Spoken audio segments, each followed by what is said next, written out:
It was reported, and it continues to be reported, that Graham Potter has rejected an approach from Rangers. So all we did this morning was go to a senior source at Rangers, this senior source at Rangers, who tells me the report is false. It is false. So it's pretty strange to think that you and Simon will be talking about it in your show this morning. But talk about it we do. So let's say it's false. Yeah. Let's say it's false. Yeah. And there was no approach. And I'll take that at face value. Yeah. Should there nonetheless be concern for Michael Beale, the man in situ, that stories like this are beginning to come out? Well, it could be worse. You could have polls running in the national newspapers like Neil Lennon had, telling people how likely he is to be sacked. It could get worse. This is the reality of that particular job, which is that you've got to be better than Celtic.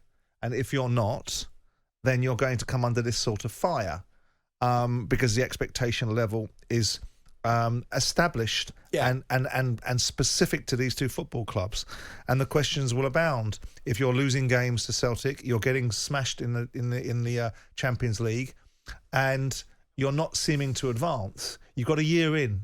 And have we seen anything about Rangers that tells us that Michael Beale's going in the right direction? We've seen lots about Eddie Howe that tells us he's going in the right direction and that he's entitled to a bump in the road because nothing in life is a straight line. In the other instance, and it's not because I have a bias towards Michael Beale because I don't think he behaved particularly admirably when he left QPR, it's because the body of work after a year tells you that he's going to be challenged. He's going to be challenged. I make the case. I make no apologies for it. If you've been in situ for a year and nothing has improved, what have you been doing? Because the object of the aim, this mythology that in every other walk of life, you should be given... in football, you're given this inordinate amount of time. Yeah. You have the same component parts as every industry. You have people, you have a language that's related to the industry, and you have individuals to perform tasks. And that's the football world is the same as it is in any other industry. The only difference is it's media-driven and excuse-laden. He's had a year. If it's not getting better, it's not surprising that people are starting to say, well, is it going to get better? Is he the man for the job? Are we capable of moving forward? Because if more of the same is the order of the day, who's that going to please in the Rangers camp? You talk about bumps in the road. Beale recently has had back-to-back bumps in the road, going out the Champions League. Has he had many wins? Not so much with a whimper merely, and then losing at home to Celtic. But has he had many wins? I don't mean actual physical wins. I mean milestones that give us an indication that everything is beginning to become rosy in the Rangers' garden. I don't think many Rangers fans would argue that he has. Well, there's your problem. Whereas we got the message this morning that the story about Potter is false, and I take that. And that's I take that at face value. A follow-up question about, so does Beale retain the full backing of the Rangers board?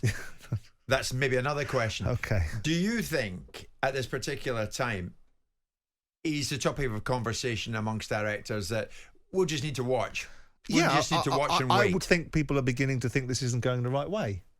How much time they're going to give him, how much time he's entitled to be given. There's two perspectives. There's those that are in the know and see what's happening behind the scenes and see the green shoots of recovery, for want of a better expression, and can see and believe in the vision and can see the manager in front of their eyesight, in their eye line, and believe that he's got the chops to overturn the particular challenges. And then there's the others that are just seeing the results on a Saturday afternoon, which is always a defining point in the end. Yeah. Right? But the bottom line is if you're looking at what Rangers are achieving at this moment in time, you're going to...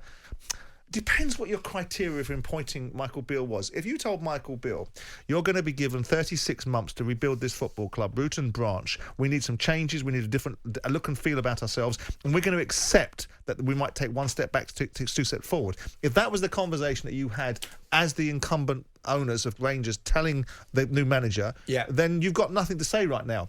If you were saying to him, listen, son, this is a big job, it needs a big boy to fill it, get your boots on and get this team performing at the top of the league, and we're looking to overtake Celtic pretty damn quick. Sure. So, senior source at Rangers tells me the report about Graham Potter being approached by Rangers is false. Not true. Rangers, meantime, in Perth, Saturday lunchtime to play St Johnstone, and it's fair to say Beale and Rangers could do with a win. Jim White and Simon Jordan. Monday to Friday mornings from 10. On AM, on DAB, via the talkSPORT app and on your smart speaker. talkSPORT.